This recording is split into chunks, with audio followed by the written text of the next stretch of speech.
everyone. I know it's early. Hello, everyone. Oh my gosh. Wow. All right. So while Instagram is letting everyone know that this is up and running, just wanted to talk a little bit about why I'm doing this lecture today. So a lot of us are 7 days out or like a week out from USA Powerlifting Raw Nationals, and a lot of people are going to be doing water cuts and trying to make weight. So I felt like this was an appropriate time to re-release my water cut template that I released around the time of the Arnold. So when you're done with this, that's available for free in my Instagram bio. So just head over there and click it and it will show up in your inbox probably within 5 to 10 minutes of you downloading it or clicking it. So that template is free and we're going to be going over that in detail today in this lecture.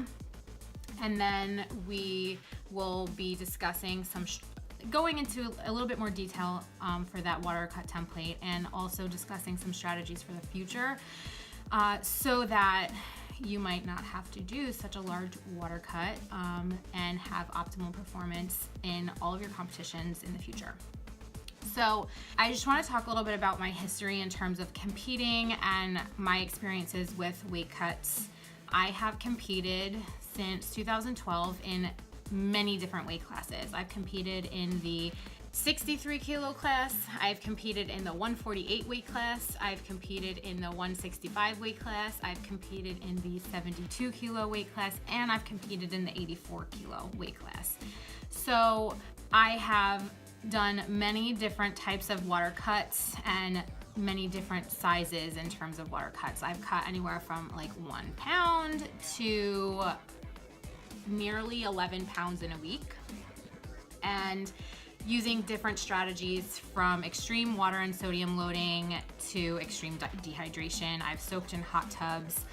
I have sat in saunas, and I never want to do that again because of the mental stress and physical stress that it puts on your body and how that can influence performance. So what I have been doing for myself for the last, I would say since the last like year and a half, is I've been sitting very, very, very close to my weight class or at my weight class going into competition, so that all my physiological and physical and mental experiences in training are how I feel on meet day as well. Of course, this doesn't happen overnight, and if it's your first competition, it's your first competition. You have nothing to compare it to. But my recommendation is to stay as close to your weight class as possible, if not even under. And there's this idea that because powerlifting and weightlifting is a weight class sport, that we have to be the weight of the weight class or slightly over, because that gives us a competitive advantage to when we are competing in the weight class. So my first recommendation is that you don't have to subject yourself to a weight of a weight class. Just because a weight class is 72 kilos doesn't mean you need to be 74 kilos or 72 kilos to compete in that weight class. You can be 70 kilos or 69 kilos. Just because you're under that weight class doesn't mean that you have to do a large drop down to the next weight class below you to be more competitive. Compete where your body is comfortable. Extreme weight cuts can have implications on your performance and your overall enjoyment in the sport. So just let's all remember that powerlifting is not one of the most professional sports in the world, and people do not make a lot of money competing in powerlifting. So at the end of the day, it's just your hobby. So don't take the fun out of your hobby. Don't ruin your day on the platform because you felt like you needed to cut 10 pounds from where you train to be in a specific weight class because you're more competitive there. At the end of the day, it's about putting one foot in front of the other and chipping away at your own total and doing better than you did before. If that performance happens to win and take you to nationals or take you to worlds or win the world championship, great. But at the end of the day, just remember why you entered this sport. it was because you enjoy it and you want to have fun and it makes you feel good. So if you subject yourself to these extreme water cuts and these extreme scenarios and situations before competition, it can take the fun out of competing or out of the sport. So what I have done with myself and many of my athletes is focus on sitting very, very close to your weight class or just competing where you're at. But what I'm going to talk about today is if you're close to your weight class, let's say you're 1, 2, maybe 3 pounds over your weight class, this template that is available for free in my bio will help you get rid of that 1 to 3 pounds without really struggling, without having to sit in a hot tub, without having to sit in the sauna, without having to dehydrate yourself and use enemas or take laxatives or eat 10 lemons. So this is going to take you through that without the extreme stuff. So the first thing that I want to cover, if you're at this weight, within 1 to 3 pounds of your weight class, then what I want to talk about is what you're doing 2 weeks out from the competition. So let's say you do nothing with your diet, you just kind of eat how you feel, and you're not a seasoned macro tracker, flexible dieter, you don't track your food on a regular basis. 2 weeks out from the competition, because you know you're doing the competition, it's not like you signed up one day before the competition. 2 weeks out from the competition, download a tracking app like MyFitnessPal, My Macros, My Net Diary, whatever. I love, love, love MyFitnessPal. I've been using it for years. It has great functions. But you want to download a tracking app that shows you in the app your nutrient breakdown. So you want to be able to see your fat intake, your carb intake, your protein intake, your sodium intake, and your fiber intake. Now, the 2 weeks out from the competition, don't change your diet. Just track your diet. And at the end of the week, you're going to figure out what your averages are. So what you're consuming on average in terms of carbs, fats, proteins, sodium, and fiber. You also want to track how much you're taking in terms of fluid. Fluid being water, coffee, and all the drinks that you drink on a regular basis. So at the end of the week, now because you've been tracking it in your app, you can go to the averages for the week, or you can just look at each day individually and figure out the averages for each macronutrient and micronutrient that we're tracking. So fat, carb, protein, fiber, sodium, and water. And then the week out from the competition, so this is 2 weeks before you're kind of tracking your averages, and then you're going to use all of this information for the 1 week out week. But what you might notice just by tracking is that your weight has already come down 1 to 2 pounds. Because even though I've asked you not to change anything in your diet, by virtue of tracking, some of us just kind of clean up our diet just a little bit. So you might simply lose 1 to 2 pounds just by tracking. Great, you're 1 pound away. Maybe you're at weight now. Don't change anything, just keep tracking. And try not to go above the averages that you've established from 2 weeks out. What we've done with taking the averages from the first week is establish what our stability is for our diet. So we want to be stable for the week of 1 week out. So you're going to take your averages, fats, carb, protein, fiber, and sodium, and you're going to consume your averages for that week within 5 grams for the macronutrients. And you want to stay within 50 to 100 milligrams of your sodium. Then you've also established what your fluid intake is. What you want to do is bump up your fluid intake by 64 ounces. My recommendation is to bump it up by 64 ounces of water, not anything else. You can drink your regular drinks, your coffee, your soda, your juice, whatever your Gatorade, Powerade, whatever you're drinking on a normal basis, but then add 64 ounces of water to that for the week out week. This week and last week, so 2 weeks out and 1 week out, you're also going to take your morning weight every morning after you pee, but before you poop. And the reason we're doing it before we poop is we don't want you to get anxious about not pooping before you weigh in. So if we always weigh ourselves before we poop, it doesn't matter if you pooped or not, right? Because we have the average before poop. Great, excellent. 1 week out, you also want to make sure that you've set yourself up to get as much quality sleep as possible. So now that we've established balance, stability in our diet, and good sleep habits the week of the competition, we're probably already at weight. Great. But if you're not and you still have 1 pound to lose, here's what you can do within 24 hours of weigh-in. You're going to drop your sodium to half of what you were taking in on average. So let's say you were taking in 4,000 milligrams of sodium on average. Drop your sodium to 2,000 milligrams of sodium for the day before weigh-ins. This should really help you drop weight again. This is also dietary sodium. So what I didn't mention before is if you're entering foods into MyFitnessPal, the foods that you're eating likely have sodium in them. So MyFitnessPal will pick that up.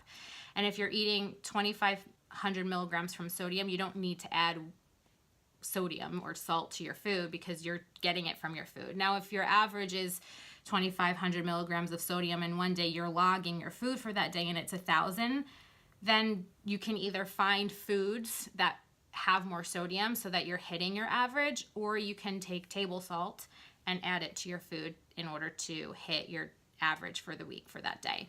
If you have table salt at home, you're going to want to look at the container and look at the nutrient label, the nutrition label, because it will tell you 1 gram by weight does not always mean it's 1,000 milligrams of sodium. So you want to look at how much sodium is in 1 gram by weight of your table salt so that you can figure out how much, if you need 400 milligrams of sodium, how much table salt you need to be adding to your day. It's not necessarily like 0.5 grams or 1 gram or whatever. You need to figure out the math there. So 24 hours out, if you're still 1 pound over, you're going to cut your sodium in half and you're going to get rid of that 64 ounces of water that we boosted up for the whole week. And then you're going to plan your last meal for 12 hours before your weigh-in. So again, if you're having like a 12 o'clock weigh-in, so like midday weigh-in, you're not going to stay up and eat at midnight.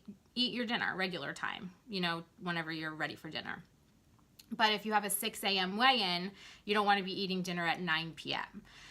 So the 3 things that we've already talked about is cutting your sodium in half, and you're going to drop your water by 64 ounces because we've boosted it by 64 ounces for the week. And then you're going to plan your last meal, if you're doing a morning weigh-in, 12 hours before your weigh-in. You're going to cut your water, so stop drinking and stop eating 12 hours before your weigh-in.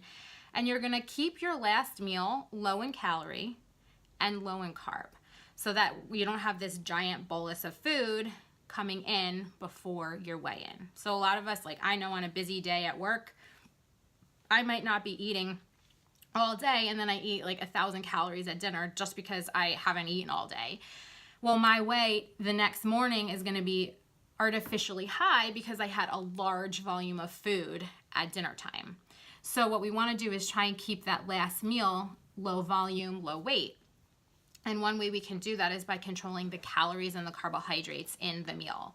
So for females, I recommend the last meal to be somewhere between 300 and 350 calories. And for men, I recommend it to be somewhere between 400 and 500 calories so that it's a smaller meal relative to your other meals. So it doesn't weigh a lot. It's not taking up a lot of space in your digestive tract. And it's low carb. So your calories are going to come more from fats and proteins, and I would recommend keeping the carbohydrates less than 20 grams in that last meal. The last thing I recommend, and this is just a mental trick so that you're not anxious, and by the time you're 12 hours out from the competition, maybe you're feeling a little dehydrated because you cut that 64 ounces of water that you're used to, and you've cut your sodium, so you feel a little yucky maybe because you're used to more sodium and you're having a small meal for dinner, so you don't feel great and you're nervous about tomorrow anyway. I always recommend packing your food for the next day, for the competition day, and having all of your competition stuff packed up and ready to go so you don't have to worry about it when you're getting ready for that last meal or when you're most anxious 12 hours before weigh-in. Now I want to share a little bonus with you. I mentioned fiber before, but we didn't really talk about it yet. Fiber adds bulk to your diet, and it adds bulk in your system as well. And it also holds on to a lot of water. So one of the biggest things that people forget when they're doing a weight cut or manipulating their sodium or their water or their carbohydrates is they forget about fiber and the effect that that has on our weight. So what I recommend if you're still struggling with 1 to 2 pounds despite all of the things that we've done here, or maybe you have more than 1 to 3 pounds to lose, I recommend also controlling your fiber. Don't get upset, don't get worried that decreasing your fiber is gonna make you not go to the bathroom meet week.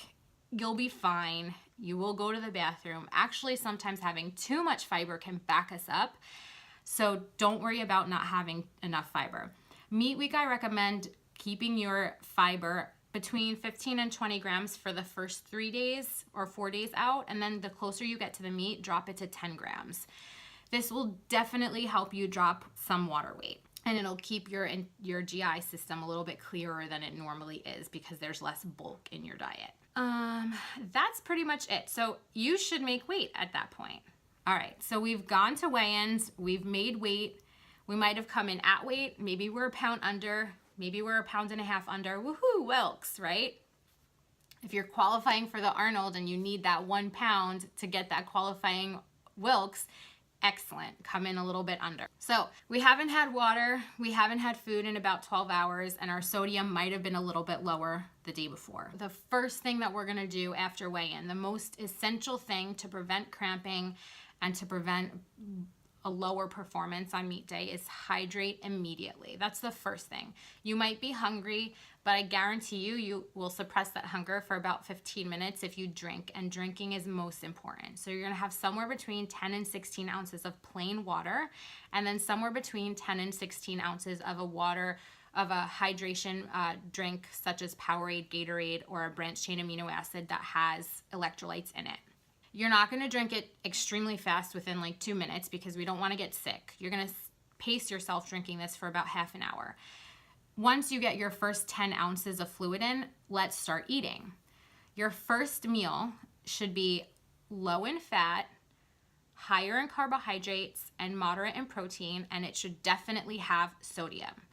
So we had cut sodium the day before, so we wanna replenish our sodium once we start eating. The biggest mistake that I see a lot of people make with meet day eating is that they feel like because they just made weight, it's a license to eat like an asshole, but it is absolutely not. The biggest performance detriment, if your weight cut went so smooth and you really didn't have to dehydrate or cut your calories or cut your sodium or sit in a sauna, the biggest issue that you're gonna have if everything went smoothly is not eating normally. You shouldn't have deprived yourself of food this week because you were 1 to 3 pounds over and you didn't really have to cut. You didn't have to dehydrate yourself significantly. You didn't have to starve yourself and cut your calories to almost nothing the day before. So why are you gonna eat any differently than you normally eat? And why are you gonna eat new things that you wouldn't normally eat when you're training or before training? So one of the weirdest things, and I never understand this, and I don't understand why people think it's a license to eat like an asshole. Would you ever go to the store and buy yourself a 3-pound bag of Swedish fish and just have that in your house for 1 full day? I wouldn't. Would you buy yourself, you as an individual, a dozen donuts? I wouldn't. Maybe you'd eat 1 donut. Maybe you'd eat a little pack of Swedish fish, okay? What I recommend is getting yourself single servings of whatever you feel like you want to have on competition day. I'm not saying don't have the Swedish fish. I'm not saying don't have the donut. I wouldn't recommend it, but if you're used to it and it's something that you eat on a regular basis, by all means, have the donut and have the Swedish fish. But you don't need a 3-pound bag and you don't need 12 donuts. You're one person and it's a 3-4 hour competition. Would you eat 12 donuts in 4 hours? I don't think so. Would you eat 12 donuts in 24 hours? I don't think so. So having this mentality that you want to buy big things or get a lot of something just for the competition leads us almost to eat irregularly on competition day. And it also sets us up for disaster after. A lot of people go on these, and I'm telling you, I've been there, I've done that, I've experienced this. So it's not just me saying that people are doing this, it's me coming from experience in my earlier years of competing and doing these extreme weight cuts and feeling like, oh my God, I can just eat whatever because I made weight now. But that mindset leads to poor eating habits the week after the competition. And poor eating habits the week after competition can lead to, it's a spiral effect or a snowball effect in getting heavier than you need to be or heavier than you were before the competition, and then it sets you up for not making weight again the next time because maybe you've put on more weight than you were even before the competition. So my recommendation is to get small packs, snack size or fun size of whatever you want on the competition day. But I also recommend eating things that you're used to. So I set myself up, and I ask my clients to do this also, I set myself up for regular eating habits around training that I will be able to implement on competition day. So if I feel like I need to eat during training, I default to a Rice Krispie treat. It's low fat, it's moderate carbs, and it's easy digestible carbs. I eat that while I'm training. I can get a Rice Krispie treat almost anywhere in the United States. They're easy to travel with also, so if I'm traveling outside of the United States and I'm not sure that they're gonna have Rice Krispie treats, I'll bring 1 or 2 with me for competition day. Stick to your usual breakfast and your usual eating habits. That is my biggest recommendation, and one of the biggest mistakes that I see people make on meet day is they eat like a freaking asshole, and they eat things that they're not used to eating. When you see these memes about people vomiting while they're deadlifting, or there's a viral video from Raw Unity about a girl hurling while she's squatting or whatever, it's likely that she had a really hard weight cut and then she ate like an asshole. Stay close to your weight class and don't eat like an asshole. Eat how you normally eat. Don't overeat. Just eat your regular food in the regular amounts, because if you're close to your weight class, you're not depriving yourself significantly to get to weight, and then you don't have to eat significant amounts to replenish what you cut. Does that make sense? So that's pretty much it. While this is a template to help you 2 weeks out from a competition, or even if right now everyone's 1 week out from nationals, if you're doing Raw nationals. So that's what I want to talk about. If you're 1 week out from nationals, or you're 1 week out from the meet and finding this video or coming to this talk and getting this template 1 week out, that's okay. What you can do is you can backlog your last 3 days of food and use the averages from your recall. So download the MyFitnessPal or My Macros, My Net Diary, whatever you're using. Backlog your food intake for the last 3 days. Guesstimating is better than not knowing at all. So guesstimate and backlog. And then take your averages from the backlog and apply them forward for this week. So even if you're getting this information 1 week out from a competition, you can absolutely still apply it. But the biggest thing that I want to hone in on here is that you should set yourself up outside of the week or 2 weeks of competition for success. And that really comes down to establishing stability in your diet. So yo-yo dieting or swinging more than 4, 5, 6 pounds above your weight class. So like you want to stay, for women, obviously for smaller individuals, that pound amount is going to be different. It's like 1 to 3% of your body weight. But you want to develop stability in your diet year round so that your training scenarios, in terms of how you feel, what your body, what your anthropometry is, your proportions are while you're training, what your energy intake is around training. You want to develop stability in your diet and in your weight before your competition, so that when you get to meet week, it's a no-brainer that what you have to do. Maybe it's literally just cutting your sodium in half because you're 1 to 2 pounds over, you know what your averages are, you follow a regular diet, and you can just say, okay, well, here's my sodium normally, so this week I'm gonna just drop it. 1 to 2 pounds should come off. Or I'm gonna add a little bit more water than I'm used to drinking. And now usually when people add in somewhere between 30 to 64 ounces more water than they're used to taking in on a regular basis, they drop 1 to 2 pounds just by virtue of bringing in more water. So the biggest thing and the most important thing long term, so not just this 2 week fix for making weight, is to develop stability in your diet.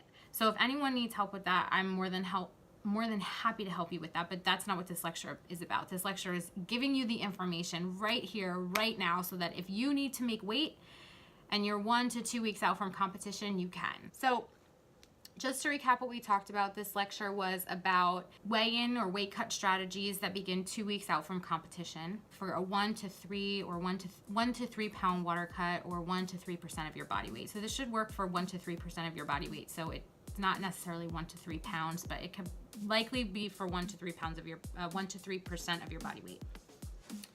We talked about what to do 2 weeks out to establish your stability and your averages in your diet. Then you're gonna take your averages from 2 weeks out and apply them to 1 week out, adding in 64 ounces of water and staying within 5 grams of your average macros, and then manipulating fiber if you need to, and also staying within 50 to 100 milligrams of your sodium. If that all doesn't get you to want to wait, then we talked about some strategies for 24 hours out, cutting your sodium in half, decreasing that 64 ounces additional water that we added throughout the week, dropping that, and cutting your sodium in half, and manipulating your last meal. That's 12 hours out from your weigh-in, manipulating that to be a very low calorie, low volume meal, so that you don't have this large bolus of food sitting in your digestive tract 12 hours out from competition. And then we also talked about post weigh-in strategies. Hydration is absolutely key immediately after weighing in, and then keeping your post weigh-in meal low fat, moderate protein, higher carb, and making it something that you're used to eating. We also talked about meat day nutrition, making weight, not being a license to eat like an asshole. If you want Swedish fish, don't buy yourself a 3-pound bag of Swedish fish. Get yourself a fun size bag or a single serving, and don't buy 12 donuts, buy 1 donut, because the habits or the things that you bring into meat day, if you have a 3-pound bag of Swedish fish and if you have 12 donuts, you're more likely to continue to eat them in the time period after the competition that you have them. And your habits after the competition are important for building that stability long-term and year-round, so that making weight and staying close to your weight class is much easier. So the full template with all the details, the 5-page water cut template, is available in my bio on Instagram. So the link is there. It'll be there until whatever new link comes out. So that'll be there for a while, I guess. And if you're watching this replay on YouTube, the link to the water cut is in the comments below. I guess that's it. I will see you all next time. Thank you.